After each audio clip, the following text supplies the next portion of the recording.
BA द्वितीय वर्ष हिंदी साहित्य के विद्यार्थियों, रीतिकालीन काव्य के अंतर्गत आज हम रीतिकाल के महत्वपूर्ण कवि घनानंद के कवित्व की व्याख्या करेंगे।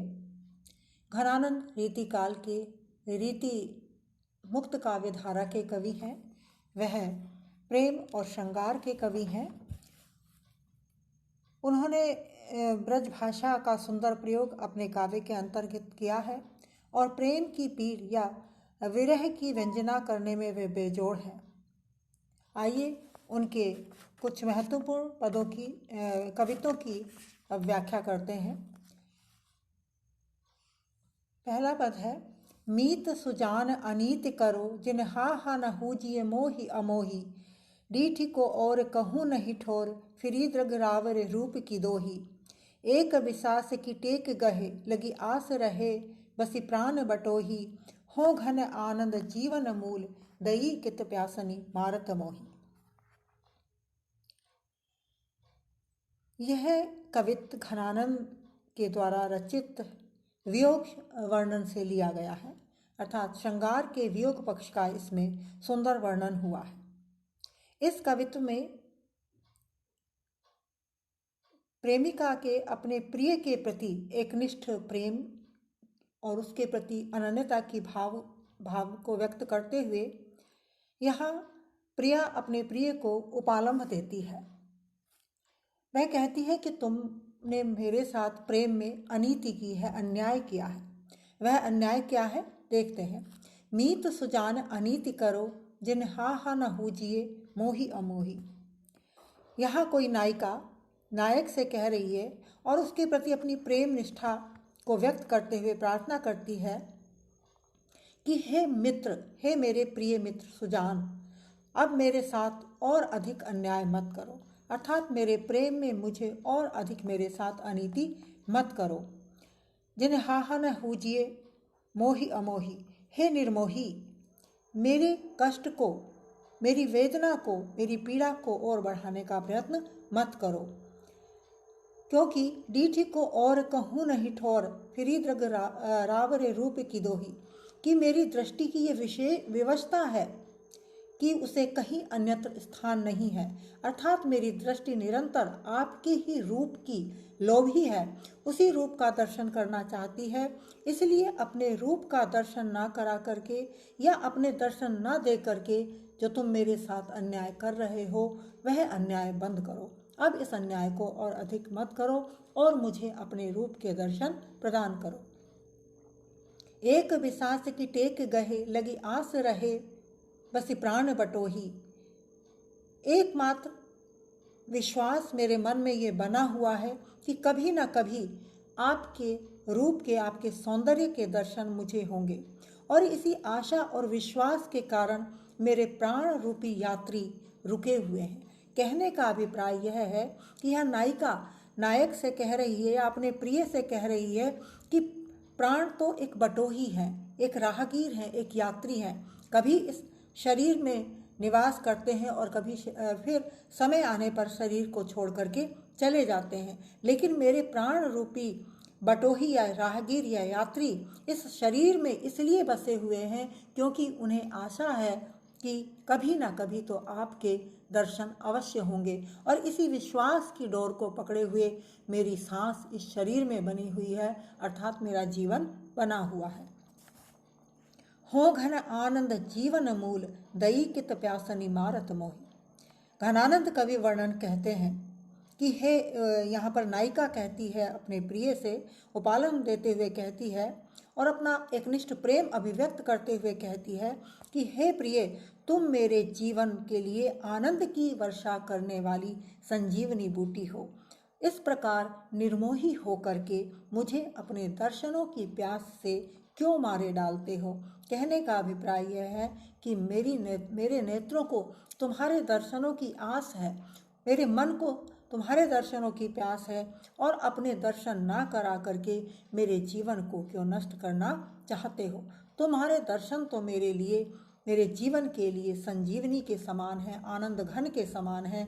उन आनंद प्रदान करने वाले दर्शनों को दे करके मेरे मन को प्रसन्न करो, मेरी नेत्रों और मेरी इच्छाओं को तृप्त करो।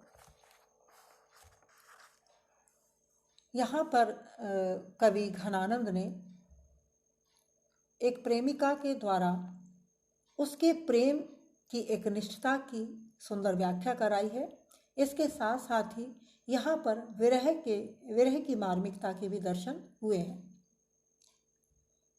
प्राण बटोही में रूपक अलंकार का यहाँ पर प्रयोग हुआ है और घनानंद जीवन मूल में श्लेष अलंकार का प्रयोग हुआ है, क्योंकि घनानंद कवि के लिए भी प्रयुक्त हुआ है और आनंद की वर्षा करने वाले घन या बादल के रूप में भी प्रयोग किया गया है। इस प्रकार यहाँ पर श्लेष अलंकार का प्रयोग हुआ है।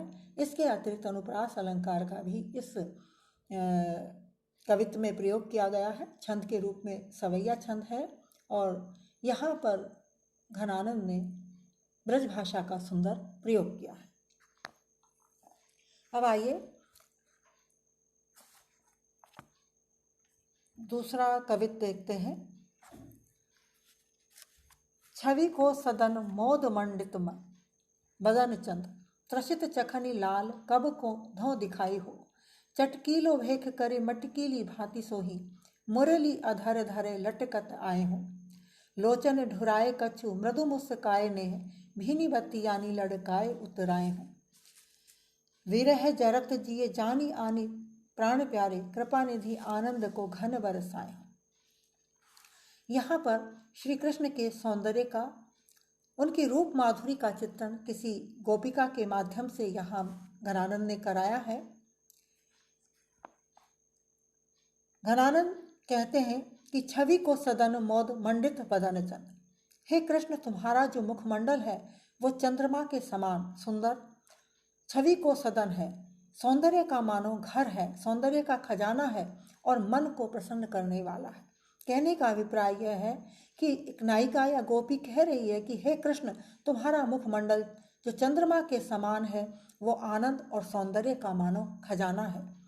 त्रसित चखनी लाल कब धो दिखाए हो, और मेरे नेत्र तुम्हारे उन दर्शनों के प्यासे हैं, उन दर्शनों की लालसा मेरे इन नेत्रों को है। अपना वह सुंदर रूप मेरे इन नेत्रों को हे प्रिय, हे कृष्ण कब दिखाओगे। चटकीली भेक करे मटकीली भांति सोही, मुरली अधर धरे लटकत आए हो। चटकीली चटक वेशभूषा धारण किए हुए, रंग बिरंगी वेशभूषा धारण किए हुए, मटकते हुए और अपने अधरों पर मुरली धरे हुए, लटकते हुए या नटखट, अपने इस नटखट स्वरूप को मुझे कब दिखाओगे, कब आकर के मुझे अपने इस नटखट स्वरूप के दर्शन कराओगे। लोचन ढुराए कछु मधु मुस्काए ने, कृष्ण की ही अन्य चितवन का, उनकी लीलाओं का चित्रण करते हुए यहाँ पर घनानंद कवि कहते हैं कि सखी कहती है या गोपी कहती है, लोचन ढुराए कछु मंद मुस्काए हैं। अपने नेत्रों को कुछ ढलका करके मंद मंद मुस्कुराते हुए, स्नेह और माधुर्य से युक्त भीनी बातों को करते हुए अपने लड़कपन के साथ, हे कृष्ण मुझे कब दर्शन दोगे। विरह जरत जिए जानी आनी प्राण प्यारे, कृपा निधि आनंद को घन बरसाए हो।